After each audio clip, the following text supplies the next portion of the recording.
Hello বন্ধুরা, কেমন আছো সবাই? সম্পর্কের নতুন একটি ব্লগ নিয়ে চলে এসেছি আমি, কবিতা। আজ হচ্ছে সোমবার, এখন সকাল বাজে 7টা।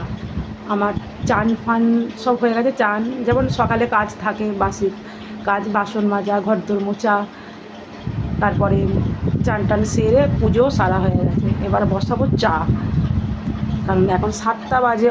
7টা মানে এখন ওয়েদারেতে মানে খুবই বেলা হয়ে গেছে, ঝলমলে রোদ্দুরও উঠে যায়। আর ছেলে তো 7:30টার সময় কাজে বেরিয়ে যাবে। এবার সব কাজ সেরে এসে পুজো সেরে এসে এবার চা বসাবো। চলো চাটা বসাই, এখন থেকে ব্লগটাকে শুরু করছি। বন্ধুরা সঙ্গে থেকো। চাটা হয়ে এসেছে, বসিয়ে দিয়েছিলাম, হয়ে এসেছে। এবার এতে দুধ দিয়ে নামিয়ে নেব। দেখতে দেখতে 7:15 হয়ে গেল।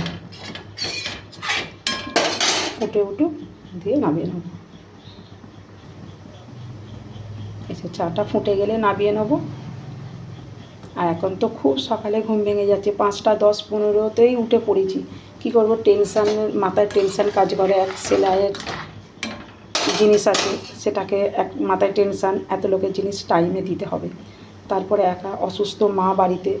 হ্যাঁ, তবু আমার ছেলেটা খুব ভালো, মানে যা বলি তাই শোনে। যেরকমভাবে বলি যে সেই রকমভাবে কর কাজ, কেউ নেই মাথার ওপরে। চাটা নামিয়ে দিয়ে ছেলেকে দিয়ে দিই। এই যে চাটা ঢেলে নিয়েছি ছেলেকে দেওয়ার জন্যে। অল্প করে খায়, হাফ কাপের মতন। এই কাপগুলো বড় বলে এই একদম অল্প দেখাচ্ছে। চাটা দিয়ে দিই, আর তা ওর সাথে আমারও চাটাও ঢেলে নিয়েছি। চলো দিয়ে দিই। এই যে ছেলে কাজে চলে যাচ্ছে। এখন দেখো না, 7:30 বাজে, কত রোদ্দুর উঠে গেছে। পাশেই কারখানা, 4-5টা কারখানার পরে। দেখো 7:30 বাজে, কত রোদ্দুর। চলে যা, কাজে চলে গেল। আবার ও বাড়ির কাছেই কারখানা বলে ও আবার টিফিন খেতে আসবে 10টার সময়। টিফিন খেতে আসে, বন্ধ করে দিই। এবার আমি আমার কাজে লেগে পড়ি। কী করবো, সংসারের যা সাপোস, বা যতক্ষণ জেগে থাকবো ততক্ষণ। সারাদিনে কাজের শেষ নেই। যে চায়ের কাপগুলোকে ধুয়ে নেবো, এখানেতে রাখি।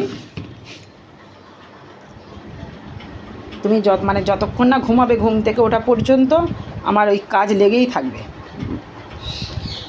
এবার তোড়জোড় করি কী রান্না হবে, তারপরে সেলাই মেশিনের কাজ আছে, অল্প অল্প করে করতে থাকি। সঙ্গে থাকো বন্ধুরা। রান্নাঘরে রান্না করছি বন্ধুরা। টাইমে তো রান্নাটা করতে হবে, ছেলে 1:30টার সময় খেতে আসে। এই যে এদিকে ভাত হয়ে গেছে, আর এই যে ভাতটা, আর এই যে পেঁয়াজ দিয়ে কাঁচা লঙ্কা ফোড়ন দিয়ে মুসুর ডাল হয়েছে। আর একটা তরকারি করব, পেঁয়াজ কাঁচা লঙ্কা ফোড়ন দিয়ে মুসুর ডাল করেছি। আর একটা তরকারি করব, এই যে চিংড়ি মাছ আছে, আলু পেঁয়াজ দিয়ে চিংড়ি মাছ দিয়ে একটা তরকারি হবে। এই যে তেলটা গরম করতে বসিয়ে দিয়েছি কড়াতে। এবার এতে চিংড়ি মাছগুলোকে ভেজে নেব।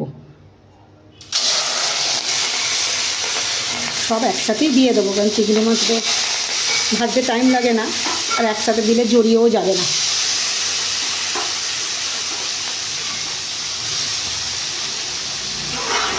বাজার যাইনি, নিরামিষ রান্না করতাম। সোয়াবিনের তরকারি আর ডাল ভাত। এবার বাজার যাওয়ার সময়ও নেই, কালকে গেছি, আজকে আর বাজার যাওয়ার সময় নেই। এবার একটা দাদা এখানে মাছ বিক্রি করতে আসে, কাটাপোনা মাছ, অনেক রকম মাছ, এবং যেমন যেদিন পায় সেই রকম। তার দিকে নিয়ে এসেছে চিংড়ি মাছ আর মাছের ডিম। এখানে আমাদের প্রায় লোকই এখান থেকে নেয়। একটু বেলাতে আসে, তখন 9:30 10টা এরকম সময় আসে।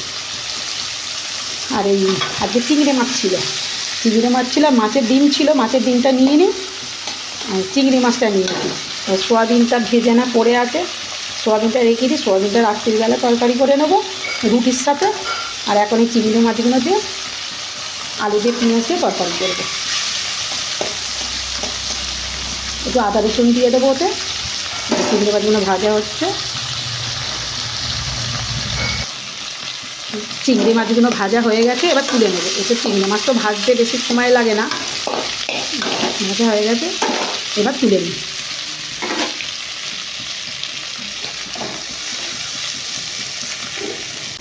তুলে নিয়ে এই কড়াতেই তরকারিটা বসিয়ে দেবো। এই তেলটাতে আলুগুলো ভেজে নেবো। আগে আলুগুলো ভেজে তুলে রেখে তারপরে পেঁয়াজ ভাজবো।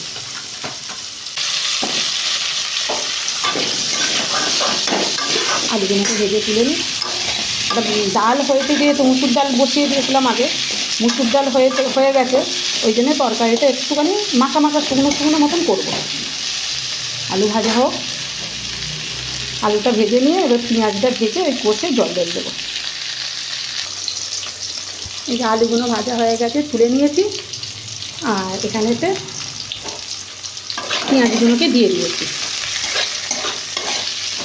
পেঁয়াজগুলো একটু ভাজা ভাজা হোক, তারপরে আদা রসুন দেবো, মশলা দেবো। পেঁয়াজটা ভাজা ভাজা হয়ে গেছে, এবার এটা আদা রসুনটা দিয়ে দেবো।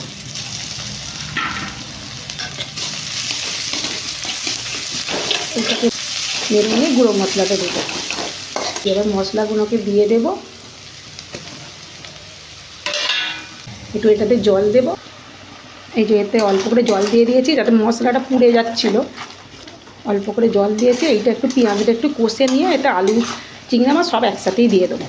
এটা পেঁয়াজটা একটু কষে নিয়ে তারপর আলুগুলো এতে দিয়ে দেবো। পেঁয়াজটা কষানো হয়ে গেছে মশলাটা, এবার এতে আলু আর এই চিংড়ি মাছগুলো দিয়ে একবার নাড়াচাড়া করে জল ঢেলে দেবো। খুব একটা কালকেই করবো না, শুকনো শুকনোই করবো, অল্প করে জল দিই, কারণ ডালটা করে ফেলেছি তো। এবার এগুলো ফুটতে থাক। একেবারে চিংড়ি মাছটা দিয়ে দিলাম, কেন আলাদাভাবে দেওয়া আছে, একেবারে ফুটলে ওটা আরও ভালো খেতে লাগবে তরকারিটা। এবার চাপা দিয়ে দেবো। তরকারিটা মনে হচ্ছে হয়ে এসছে, এবার একটু দেখে নিই। হ্যাঁ, আলুটা সেদ্ধ হয়ে গেছে, এবার নাবিয়ে নেবো। এই যে বন্ধুরা, নাবিয়ে নিয়েছি তরকারিটা, আর তৈরি হয়ে গেল আলু দিয়ে পেঁয়াজ দিয়ে চিংড়ি মাছ দিয়ে তরকারি। আর ডাল ভাত তো আছে। এই হচ্ছে আজকে রান্না। এবার গ্যাসটা মুছিয়ে নিই, গ্যাস মুছিয়ে কিছু বাসন আছে মেজে নিই। সেলাই মেশিনের কাজ চলছে বন্ধুরা, বুঝতেই পারছো পুজোর সময়।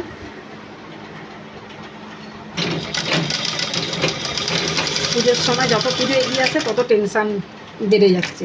আমাদের এখানে লাইট টাঙিয়ে দিয়েছে, তো এবার যত লাইটটা টাঙিয়ে দিয়েছে যতদিন এগিয়ে আসছে তত একটা টেনশান মনের মধ্যে কাজ হচ্ছে যে কবে সেলাইগুলো কমপ্লিট করব, কবে দেবো।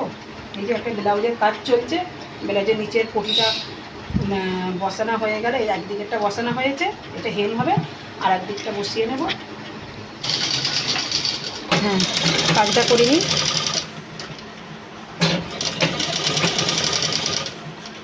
এই যে রান্নার ফাঁকে এখন খাওয়া দাওয়া হয়ে গেছে, এখন বিকেলবেলা খাওয়া দাওয়া হয়ে গেছে, সবই কাজ। বিকেলবেলা তো আর তো খাওয়া দাওয়া থাকে না দুপুরবেলা। সেই হচ্ছে এটা লাগাবো। এই যে গলার পটিও তৈরি রেডি আছে, লাগিয়ে দেবো। ছেলে কাজ থেকে চলে এসেছে, আর ওর মুড়ি মেখে দিতে হবে ওকে, মুড়ি মেখে ঝাল মুড়ির মতন মেখে দিতে হবে ওকে। আর ওই জন্য এবার বসেছি জোগাড়জাটি করে নিয়ে ঘরোয়াভাবে ঝালমুড়ি করে দিতে। এই যে দেখো এখানে সব নিয়ে নিয়েছি, এই যে সব নিয়ে নিয়েছি এখানেতে। এবার জোগাড়জাটি করে ওকে এখন মুড়ি মেখে দিতে হবে, এখন খাবে। এই যে মুড়িটা ঢেলে নিচ্ছি, ওর সাথে আমরা অল্প করে নিয়ে নেবো মুড়িটাকে। ওরা খেতে ইচ্ছা করেছে আজকে ঝালমুড়ি। যেখানে আছে চানাচুর, ঝুরি ভাজা আর বাদাম। এখানে যে এই যে এতগুলো দিয়ে করে দিতে হবে, এতগুলো নিয়েছি। ছোলা, শসা, টমেটো, আলু সেদ্ধ, আর এই যে পেঁয়াজ কুচো, আর কাঁচা লঙ্কা। কাঁচা লঙ্কা মোটামুটি সবটাই দিয়ে দেবো, কাঁচা লঙ্কা। এবার এখানে দেবো, এমনি ঘরোয়াভাবে করবো তো, এই যে করে নুন, একটু নুন দিয়ে দেবো। যেহেতু চাট মশলা দেবো, চাট মশলাতে নুন আছে। এই যে সর্ষের তেল, সর্ষের তেল, এই যে চাট মশলা দিয়ে মাখবো। এমনি আর গুঁড়ো মশলা কোনো কিছু দেবো না, চাট মশলা দিয়ে মাখবো। অল্প করে লেবুর রস দেবো, তেঁতুলের বদলে লেবুর রসটা দিলাম। তেঁতুল আছে, এখন তেঁতুল কোথা থেকে বার করতে যাবো হট করে বললে। তেঁতুল আর যে লঙ্কার যে আচার হয়, লঙ্কার আচার, এইটা তারকেশ্বর থেকে আমরা কিনে নিয়ে আসি। মুড়ি দিয়ে খেতে খুব ভালো লাগে। অল্প করে দেবো, আর বেশি দেবো না। এই যে লঙ্কার আচার, এবার এইগুলো দিয়ে মেখে নেবো সব।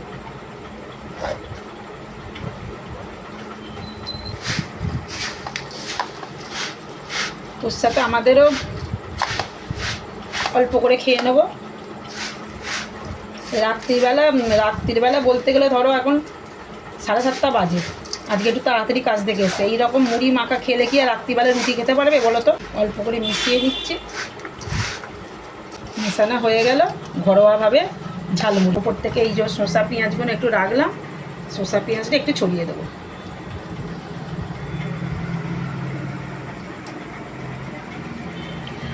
শসা পেঁয়াজ আর এই যে ছোলাটা থাকে বাড়িতে সবসময় আমাদের ভিজানো থাকে, মানে পাখি আছে, টিয়া পাখি, ওই জন্য ছোলাটা সবসময় ভিজানো থাকে। তা থেকেই অল্প করে নিয়ে নিয়েছিলাম। যে তৈরি হয়ে গেল ঝালমুড়ি, এবার ওকে দিয়ে দিই।